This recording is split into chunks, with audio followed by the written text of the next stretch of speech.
शाइस्ता जी से एक कमेंट ले लें। शाइस्ता जी, अभी मंत्री जी जिक्र कर रहे थे बेटियों को लेकर सरकार की योजना का, और साथ ही साथ वो 12वीं का जो रिजल्ट आया उसके बारे में भी एक दावा कर रहे थे कि मुस्लिम परिवारों की जो बच्चियां हैं वो पढ़ाई लिखाई में कहां पहुंच रही हैं।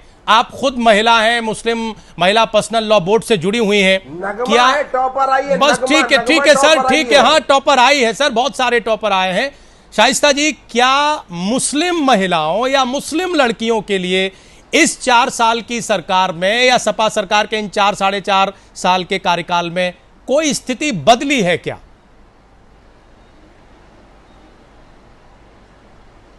किसको कातिल कहें, किसको मुंसिफ कहें, ये तो वही प्लेट में खाते हैं और उसी प्लेट में छेद करते हैं। ये जो बैठे हैं हमारे मुस्लिम लीडर, ये अपने कौम के ईमानदार नहीं है, ये चमचा है।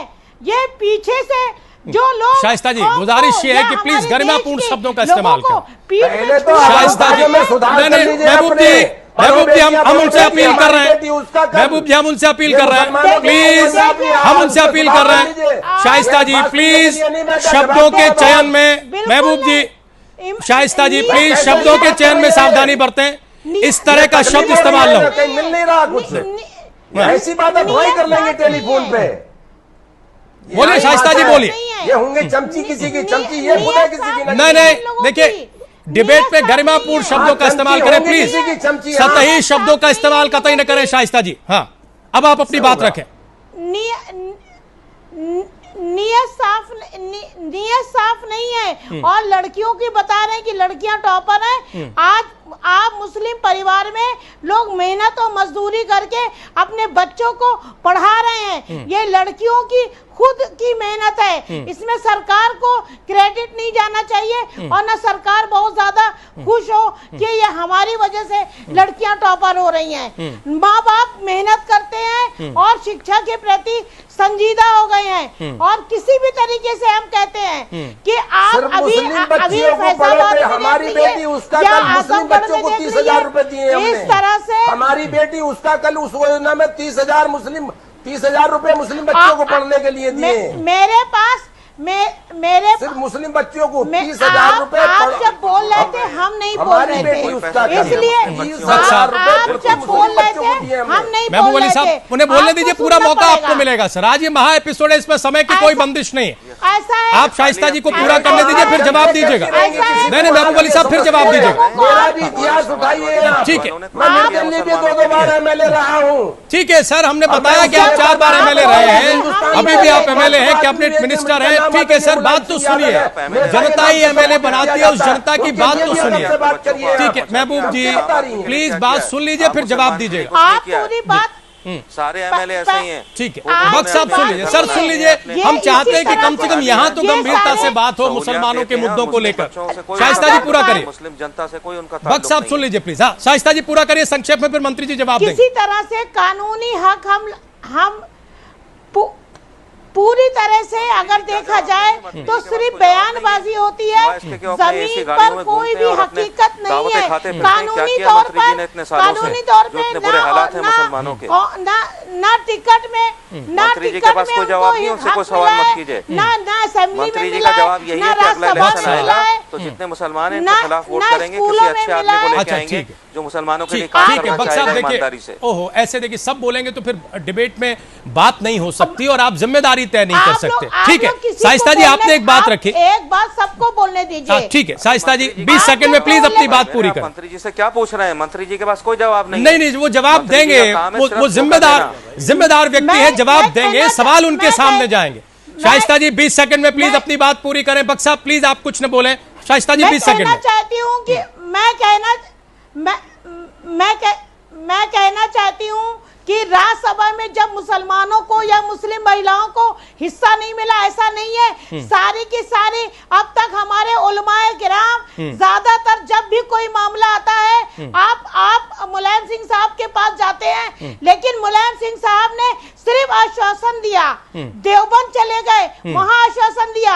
जब चुनाव आता है तब उलमाए दीन के पास जाके अपीलें करवाते हैं, लेकिन इसके बाद मुसलमान कौम या आम जनता पूरी तरह से असुरक्षित रहती है, क्योंकि खुद का उनके ऐसे गुंडे खाने में और मुंह माफिया हर जगह में अपना कब्जा किए। शाइस्ता जी हो गया, शाइस्ता जी हो गया, मंत्री जी को बोलने दीजिए। शाइस्ता जी प्लीज, मैम हो गया, मंत्री जी को बोलने दीजिए। मंत्री जी एक निवेदन हम आपसे कर दें कि यहां आज जो सम्मानित पैनल मौजूद है, इस पैनल का किसी खास राजनीतिक दल से कोई लेना देना नहीं है। चूंकि किसी राजनीतिक दल से लेना देना नहीं है, लिहाजा इनकी जो प्रतिक्रिया है वो शुद्ध और शुद्ध तौर पर जो मुसलमानों के हालात हैं उससे उपजी है। तो कृपया जवाब देते वक्त महबूब साहब इस बात का ख्याल रखें कि ये सियासी लोग नहीं हैं, ये मुसलमानों के जो उत्तर प्रदेश में हालात हैं, जो आपके दावों के बिल्कुल अलग हैं, उसकी हकीकत यहां बयां कर रहे हैं। अब शाइस्ता जी ने जो बात की महबूब साहब, उसका जवाब दे दीजिए। आपने कहा, आप मैं जवाब दे रहा हूं जी। आपने कहा है कि राज्यसभा में, विधान परिषद में कोई आपके नहीं भेजा। पूरे राज्यसभा के अंदर उठाकर देख लीजिए, उत्तर प्रदेश में समाजवादी पार्टी के द्वारा ही भेजे गए मुस्लिम सांसद पहुंचे हैं। जहां तक है विधान परिषद की बात, आप उलमाओं का देख लीजिए, जो सहारनपुर से हमने उमर को बना रखा है, कौन है पता कर लीजिए। मैं यहाँ बैठा हूँ कि जब से मुल्क आजाद हुआ है, समाजवादी पार्टी आदरणीय नेताजी मुसलमानों से प्यार करते हैं, तो मेरा बेटा खुद पहली बार यहाँ से एमएलसी बना है। मेरा बेटा खुद का यहाँ से एमएलसी बना है, और वो मुसलमान ही होगा, आप जानते ही हो अच्छे से बना है ना, आपने पहली बार बना है। मुसलमान के लिए क्या किया? बख्श साहब कह लेने दीजिए, देखिए सर कह लेने दीजिए, फिर समय तो मैनेजिंग में ही निकल जाएगा। बख्श साहब उन्हें कह लेने दीजिए, आपको पूरा मौका मिलेगा। आपने मुसलमान के लिए क्या किया आप बताइए। शर्म आनी चाहिए आपको महबूब साहब इस तरह से कहते हुए कि मेरा बेटा एमएलसी बना है। आप किसी गरीब मुसलमान को आपने एमएलसी बनाया? किसी मुसलमान को, अच्छे मुसलमान को तालीम दिलाई है, अच्छे कॉलेज में मुजफ्फरनगर में बड़ा तान के चल रहा है, हजारों मुसलमानों को आपने बेघर कर दिया वहाँ दंगा फसाद कराने के बाद। पर आप कह रहे हैं मुसलमान उत्तर प्रदेश में थोड़ा होकर चलता है। आपने मुसलमान उत्तर प्रदेश में झुका रखा है, और यहाँ पर ये बात जरूरी है। मुझे कहते हैं राष्ट्रीय पार्टी द्वारा मुसलमानों को षड्यंत्र के तहत उनके साथ में हुआ था वो, और उनमें हमने सख्ती से कार्रवाई की। हम कहना चाहते हैं किसी भी कीमत पर। सर वो सख्ती की बानगी तो ये थी, क्या कार्रवाई की? यहाँ पूरा पैनल सहमत होगा, उस सख्ती की बानगी तो ये थी कि सैफई महोत्सव में जो चल रहा था वो पूरे देश और दुनिया ने देखा था। आज देखिए मथुरा में 24 लोग मारे जा चुके हैं। क्या कर रहे हैं, कैसे? नहीं, आप जो कह रहे हैं ना जाति और मुसलमानों की बात, तो ये भी कर लीजिए, वो लोग कौन थे जिसके जो साजिश कर रहे थे। आज हो सकता है वो लोग मारे भी गए हो, और वो भी यादव थे। ये है लोकतंत्र, ये है कानून हमारा। अच्छा ठीक है सर, एक बात सर, एक बात मुफ्ती कासिम कासमी साहब हमारे साथ हैं सर, उनका एक रिएक्शन ले लें। ठीक है मंत्री जी, आज तक किसी भी पार्टी ने इतना काम नहीं किया। फिरोज बख्श साहब, आपने जो मेडिकल कॉलेज बनवाए मुस्लिम बच्चों के लिए, शर्म आनी चाहिए आपको। बख्श साहब आपके भीतर जो गुस्सा है हम सब समझ सकते हैं, इस्तेमाल कर रहे हैं। जी बख्श साहब, आदरणीय बख्श साहब, आपके भीतर जो गुस्सा है हम समझ सकते हैं, लेकिन प्लीज डिबेट की सर एक गरिमा है, जब आपका नंबर आए प्लीज तब बोलें, तब तो कम से कम सवाल जवाब बयान कर रहा हूं। ठीक है सर, तब तो कम से कम सवाल जवाब की स्थिति बनेगी सर, वरना सारे लोग बोलते जाएंगे तो फिर डिबेट का क्या अर्थ रह जाएगा। हमारे साथ मुलायम सिंह ने कितने मेडिकल कॉलेज बनाए मुस्लिम बच्चियों के लिए? ठीक है सर, सारी चीजें पूछेंगे। ये जो लंबी लिस्ट है वो हम लेकर बैठे हुए, ये सर लंबी लिस्ट है, इसे हम लेकर बैठे हुए। ये देखिए ये पूरा मैनिफेस्टो है समाजवादी पार्टी का कि मुसलमानों को लेकर क्या क्या कहा था। हम लेंगे, बख्श साहब लेंगे। कॉलेज गवर्नमेंट का बनता है। बस ठीक है सर, सुनिए मुफ्ती कासिम साहब, ठीक उद्घाटन किए उनके, बनाए हमने। बस ठीक है सर, कितना किया है उस पर भी अभी रोशनी आ जाएगी। बहुत सारे रिएक्शन हमारे पास हैं। मुफ्ती कासिम कासमी साहब हमारे साथ हैं। कासमी साहब ठीक है, मुसलमान मजा चखाएंगे, ठीक है बख्श से बाहर जाएंगे। ठीक है कासमी साहब, क्या मुश्किल है? मुस्लिम सिर्फ वोट बैंक बनता रहा, इसमें जो अंसारी साहब कह रहे थे कि बेवकूफ बन रहा है इसलिए बेवकूफ बनाया जा रहा है, ये सिलसिला चलेगा या फिर थमेगा? कुछ तो तबका ये सोचेगा कि नहीं हम ऐसे राजनीतिक दल के साथ क्यों जाएं साहब जो हमारे मसलों पर कुछ करे ही ना। देखिए, सबसे पहले तो मैं ये बात कहूँगा कि मैं इस वक्त यहाँ आज़ादाना तौर पर हूँ, किसी तंजीम का नुमाइंदा बनकर नहीं आया हूँ। दूसरी सबसे साफ बात, मैं महबूब साहब से एक बात कहना चाहूँगा कि लखनऊ में जमीयत उलमा का एक प्रोग्राम था जिसमें मुख्यमंत्री साहब और उनके वालिद जनाब मुलायम सिंह यादव शायद आए थे। उन्होंने आकर ये कहा था कि हम इतने फ़ीसद 18% या 20% मुसलमानों को रिजर्वेशन देंगे। पहला तो ये उसी वक्त का झूठ था उनका, क्योंकि वो दे नहीं सकते। दूसरी बात ये है कि मुसलमान जो है ना वो बेवकूफ़ है ना वो बेवकूफ़ बनता है। मैं सबसे कह रहा हूँ ये बात, मुसलमानों के पास सबसे बड़ा जो एक मुद्दा है, जो परेशानी है कि उसके पास कोई बदल नहीं रहता। मुसलमान बेवकूफ़ नहीं है, मुसलमान अक्लमंद है, लेकिन बदल नहीं रहता, इस वजह से वो कभी इधर कभी उधर होता है। तीसरी बात ये है कि महबूब साहब आपने कहा कि हमने तालीमी मैदान में ये किया वो किया, यूनिवर्सिटी बनाई। मैं आपसे सवाल करता हूँ, क्या यूनिवर्सिटी अखिलेश सरकार ने ज़मीन दी थी उसके लिए? सवाल है आपसे, आप ये याद रखिएगा। या उसके बनाने में जो खर्चा आया वो मुलायम या अखिलेश सरकार ने दिया, जो आप उसको यहाँ पेश कर रहे हैं? फिर दूसरी बात ये है, क्या उसका अक़लियती किरदार जो है वो आपकी सरकार के जाने के बाद भी बहाल रहेगा? क्या आप ऐसा सबूत कोई पेश कर सकते हैं? ये भरोसा दिला सकते हैं? जी, भरोसा दिलाइए आप इस तरह का। और एक बात ये है, आपने कहा कि हमने मुसलमानों के लिए ये किए, ज़मीनें काम किए। कौन सा काम कर दिया आपने? एक भी काम बता दीजिए। आपने रिजर्वेशन का वादा किया, वो नहीं किया। पुलिस भर्ती में आपने फीसद के एतबार से ये तो आटे में जो है नमक के बराबर भी आपने काम नहीं किया। और आप ये कहते हैं कि हमने मिसाल के तौर पे मान लिया जाए कि 10,000 आदमी हमने मुस्लिम भर के लिए, लेकिन उससे पहले ज़ियाउल हक का कत्ल किया गया और मुस्लिम जो बड़े बड़े ओहदों पर थे उनके साथ क्या काम हो रहा है उत्तर प्रदेश के अंदर, और किन लोगों को सज़ा दी गई, कितने लोग गिरफ्तार हुए।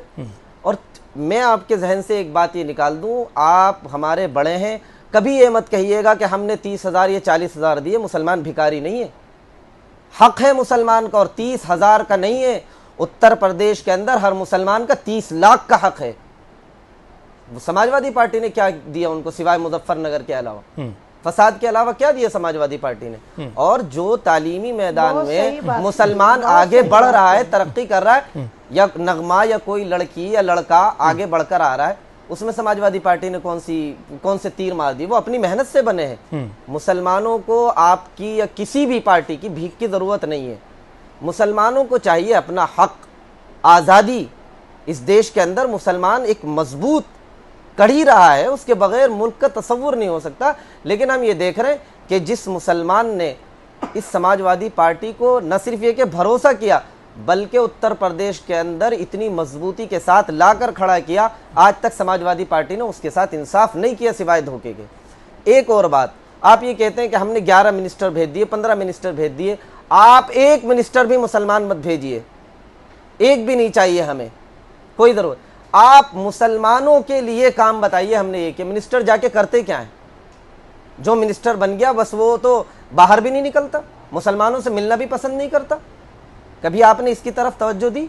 आपको मैं ऐसे नाम बता सकता हूं कि अगर आप उनके इलाके में जाकर भी मुसलमानों से या किसी से भी पूछ लें, मिनिस्टर हैं, वो राज्य मंत्री बनाए गए हैं, लेकिन कोई नहीं जानता कि ये भी राज्य मंत्री हैं, क्योंकि वो मंत्री और लाल बत्ती मिल गई, गार्ड मिल गए, अंदर बैठे हुए, कोई काम नहीं करता। और जो लोग मुसलमानों के लिए काम करते हैं, माफी के साथ कह रहा हूं, समाजवादी पार्टी हो या कोई भी पार्टी हो, उसे आगे बढ़ता हुआ देखना नहीं चाहती। आपके लिए एक नसीहत है, आप मुलायम सिंह यादव तक पहुंचा दीजिए। कांग्रेस आपके सामने है, कांग्रेस के साथ जो कुछ हुआ ये किसी दूसरे ने नहीं किया, ये खुद कांग्रेस ने अपने लिए गड्ढा खोदा था। 60 साल तक मुसलमानों के साथ कांग्रेस ने नाइंसाफी की है, इससे मैं इनकार नहीं करता। अगर बीजेपी 100% नाइंसाफी कर रही है या करेगी या करती रही है या उनका नजरिया खराब है, वो ठीक है अपनी जगह, लेकिन कांग्रेस भी उसमें बराबर की शरीक रही है और समाजवादी पार्टी भी आज वहीं खड़ी हुई है।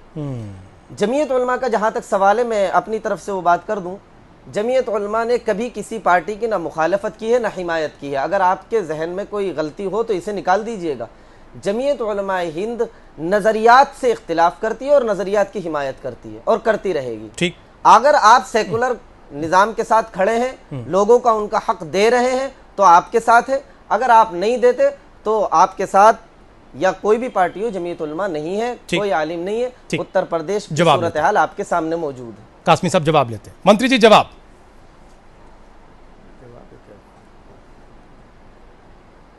देखिए, आपने कहा रामपुर यूनिवर्सिटी से संबंधित जौहर यूनिवर्सिटी के मामले में कहा क्या जमीनें दे दी। मैं कहना चाहता हूं, मैं किसी इनसे क्वेश्चन का जवाब नहीं दे रहा है इनके। मैं इतना कहना चाहता हूं, समाजवादी पार्टी की गवर्नमेंट नहीं होती, जो भी कहीं ना कहीं जितनी कमियां जो सामने दिक्कतें आ रही थी, जो काजों की किसी भी कीमत पर कहाँ अटके पड़े थे, जो बाउंड्रियां दूसरी गवर्नमेंटों में ढा दी गई थी और वो कहीं ना कहीं आज उसमें पूरी तरह से दूसरे लोग कब्जा करने के, क्या उस स्थिति को ठीक हो जाती अगर समाजवादी पार्टी गवर्नमेंट नहीं होती? क्या कागजों की पूर्ति हो जाती? क्या जो संवैधानिक कागजों को जो कहीं ना कहीं उसमें दिक्कत आ रही थी कि उनकी पूर्ति गवर्नमेंट के माध्यम से नहीं हुई? क्या सरकारी धन, गवर्नमेंट का धन आदरणीय मुख्यमंत्री जी द्वारा नहीं दिया गया? उसमें दिया गया है। जहां तक दूसरी बात कही आपकी आजादी, साहब आप ये बताइए, अगर कहीं आजादी की बात कर ले तो यकीनन उत्तर प्रदेश में मुसलमान पूरी आजादी के साथ खुले आसमान के नीचे सांस ले रहे हैं और अपना कमाया। आप गलत बात कर रहे हैं महबूब साहब, कासमी साहब थोड़ा महबूब साहब को ठीक कर दें। जहां तक तीसरी बात का जवाब, आप मेरी बात का जवाब ले लें। पहले आप मेरी आपकी बात में सुनता रहा, बोलिए जवाब ले लें। अब बोलिए जहां तक है आप इसका भी इंतजार करिए। अगर आपको कागज के एतबार से हम कोई भी आज तक विधानसभा में, हम रोज बहुत लंबा टाइम हो गया हमें भी रहते विधानसभा में, आज तक लगातार सुनते हैं किसी भी प्रदेश की विधानसभा में इतना आरक्षण हुआ, लिकोना रह गया, कोर्ट में स्टे हो गया, खत्म। लेकिन हम जमीन पर हमने कहा, जैसे आप निकलवा लीजिए आंकड़े, पिछली बार हमारी गवर्नमेंट थी, पीएससी की भर्ती मुरादाबाद में हुई थी, 25% मुसलमान उस वक्त मुरादाबाद में हमने भर्ती किया था। दूसरी बात है, अब आंकड़े निकालिए, जितनी भी गवर्नमेंट हमें जितनी नियुक्तियां हो रही हैं किसी भी विभाग में क्यों ना हो, उसमें हर हालात में प्रतिशत उनके आबादी के अनुरूप है। अगर तीसरी बात है, इंतजार करिए, चुनाव में काफी समय है, इंतजार करिए। 4 साल तो इंतजार कर लिया सर, देखना चाहते हैं महबूब अली साहब, 4 साल तो इंतजार कर लिया और वो पूरा नहीं किया, उसका भी शायद आपकी पूर्ति कर दी जाएगी।